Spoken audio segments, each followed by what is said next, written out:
ईशान्य दिशा, ईशान्य दिशा ही देवतेची दिशा आहे पहा.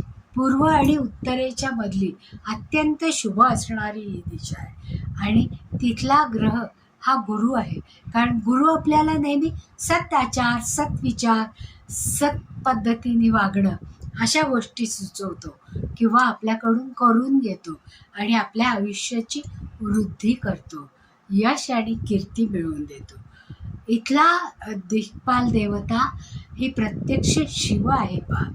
आणि शिवतत्व जो शिव आणि शक्ती एकत्रित आहे, तो शिव किंवा शंकर हा नंदीवर आरूढ झालेला आहे. आणि नंदी हे त्याचं वाहन आहे. आणि त्याच्या हातामध्ये शस्त्र कोणतं आहे? त्रिशूल.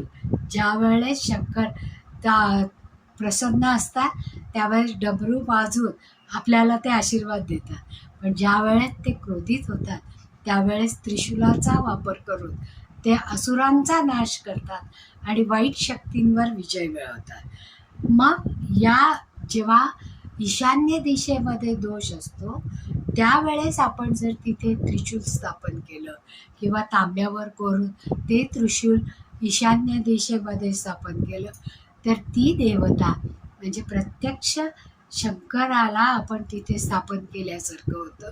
आणि आपल्या आयुष्यामध्ये जे काही अडचणी येणार असतात किंवा विद्याभ्यासात अडचणी येतात त्या सगळ्या किंवा बौद्धिक अडचणी ज्या येतात, आपली बौद्धिक क्षमता वाढवण्यासाठी याचा उपयोग होतो. धन, धान्य, समृद्धी, आराधना, जप आणि तप इथे आपण करू शकतो. अशा या सगळ्या आयुधांचा उपयोग जर आपण आपल्या घरामध्ये केला तर या सगळ्या देवतांची कृपा आपल्यावर राहतं.